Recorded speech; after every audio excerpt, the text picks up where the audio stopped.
Okay guys, we got a pretty special one for you today. We are heading up north to talk with a Ferrari Dino owner. And if you're not familiar with what a Ferrari Dino is, they are some classic Ferraris that were manufactured during the kind of late 60s and 70s period.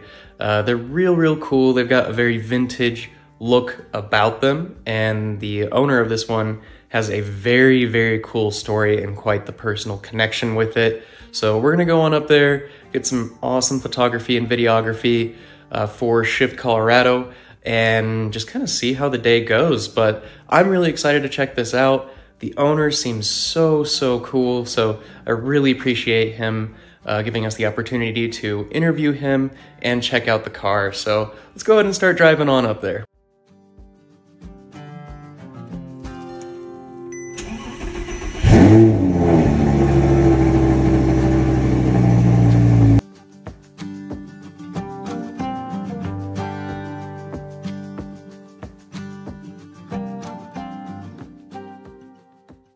All right guys, so we made it up here. R8 did perfectly fine. Feels really good with the new alignment. But yeah, made it to the Ferrari Dino, which is super exciting. We're just getting geared up to do some roller shots of it. And yeah, it should be a really fun time. You got accessories, which is one belt, which does the water pump and the alternator.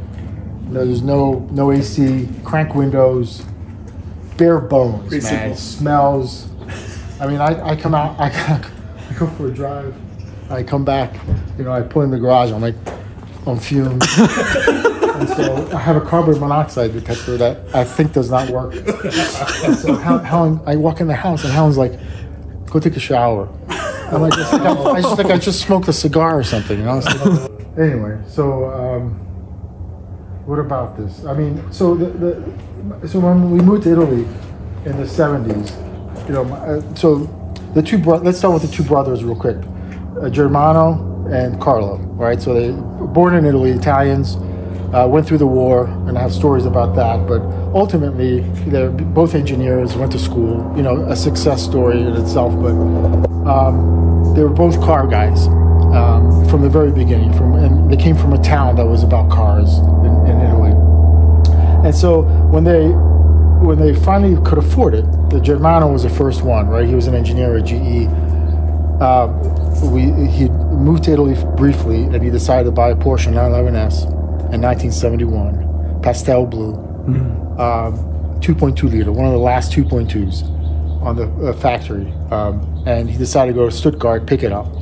And so my dad got wind of that. He's like, holy shit, you know, my brother, what the hell is going on here? You know, that's, you know, blah, blah, blah. So what does he think about is a Dino 246, which is the car, you know, Ferrari made, supposedly, to compete directly with the Porsche 911 at the time. So the two brothers, I got pictures of my uncle's Porsche, ended up with the two cars that were competing against each other. And they always thought one was better than the other, blah, blah, blah, you know, and when we moved away from Italy and we moved back to the U.S., my father said, look, I can't take it to Brazil. Germano, why don't you buy the Dino?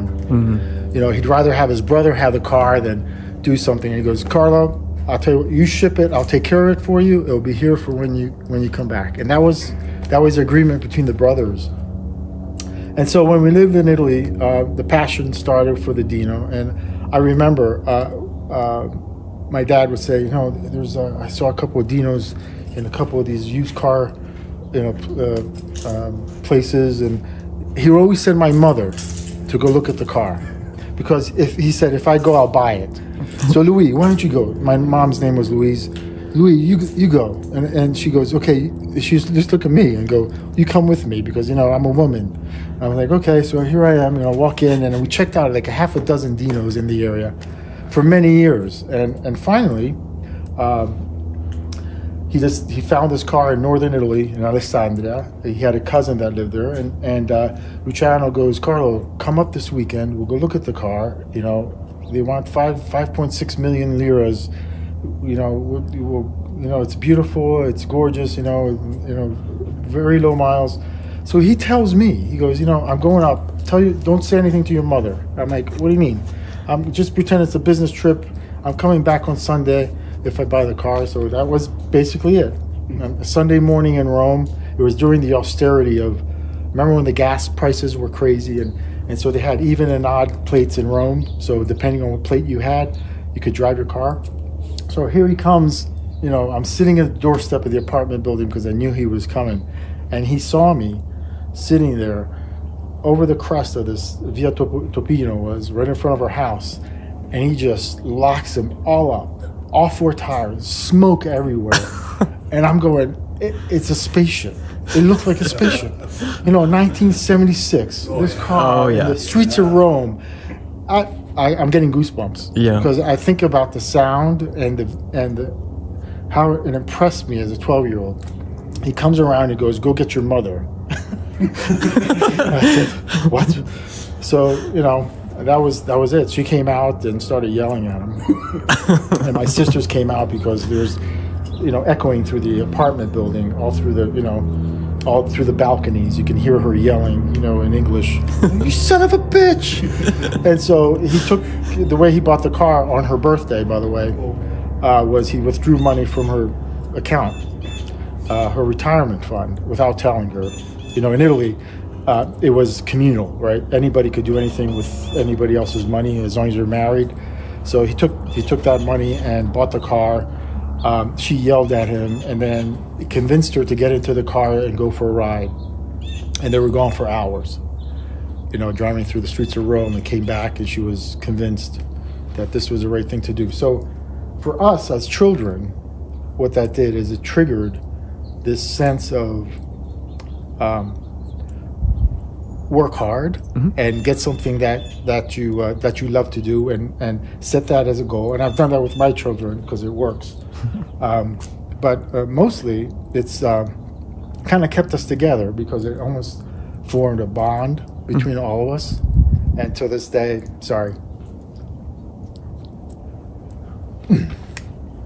I call my sisters every time I'm at a show.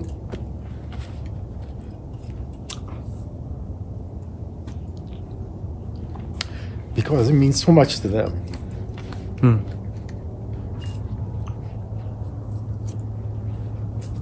Sorry about that. No, you're good. You're good, man. Nothing to be sorry for. Like that's what we want everybody to feel. Yeah. Right? That kind of connection, that kind of like bond is. Oh yeah. It's huge. That's why they're more than vehicles for people who care about them. Right?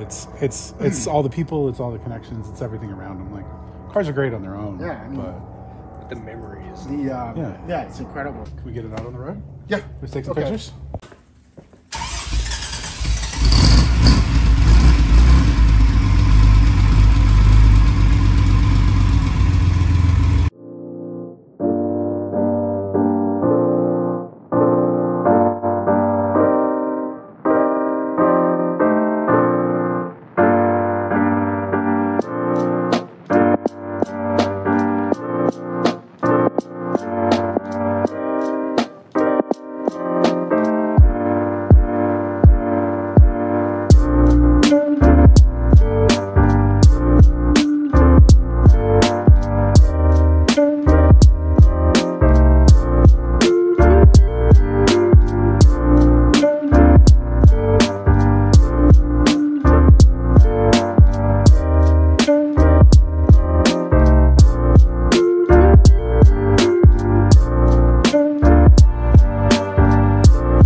Get photos of the Dino driving away to get Dustin's hat. Someone get photos of him like leaning down in the intersection to pick it up too. So we were just driving along and getting roller shots, and Dustin was in the passenger side seat, leaned out the windows, and his hat got blown off. It's pretty hilarious. So we're just stopping and letting him get the hat.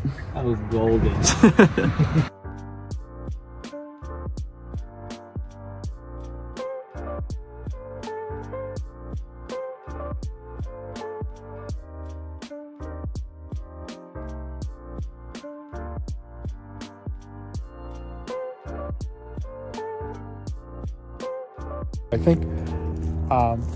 I think based on what I know is just through the senses, you know, what you feel when you drive the car, what you smell, you know, what you hear in terms of sounds. I say sometimes that the Alpha is almost like the Dino, and the reason why that is it's a car that's designed for those senses. And I think it's not as easy to drive, I would say. I mean, it doesn't have all the aids, you know, ABS and all the good stuff that kind of protects you. So you have to be more aware. But I think overall, you know, I prefer the older Ferraris, right? I mean, maybe I'm biased, but from a style, yes, the new ones are absolutely stunning. But I think they've lost a little bit of the what Ferrari was all about. A little bit of the soul, yes, right? Yeah. The sentiment and the soul. So I enjoy driving this because it tickles all those things. Yeah. Right? So, well, yeah, and especially with your connection with family and everything. Yeah, absolutely. Yeah. And, you know, people ask me how fast is it, and I say it's not the quickest car, but just the sounds that it emits. Yeah, absolutely. Are very unique. Well, guys, I'd be lying if I didn't say that was absolutely legendary. It was just so cool to hear Pietro go through his history and just tell stories about the car. There's just such a huge emotional attachment to that car, and his family is just very attached to it as well. Very, very cool, very thankful for the opportunity. But I think that's going to do it for the Ferrari Dino. As a reminder, I upload every Sunday, and we will see you in the next one. Please also make sure to check out Shift Colorado magazine. I will link to their YouTube channel and their website in the description below. And I'd love to hear what you thought about the Dino. If you were to have any kind of vintage supercar, what would it be? Let me know. That's going to do it. We'll see you in the next one. Also, I didn't tell you guys about this, but Brendan Garst was kind enough to pick up this Audi R8 model from Costco. It's a 1/18th first model car that I've actually ever had like this, so serious shout out to Brendan for thinking of me. But yeah, overall, talk about a solid day.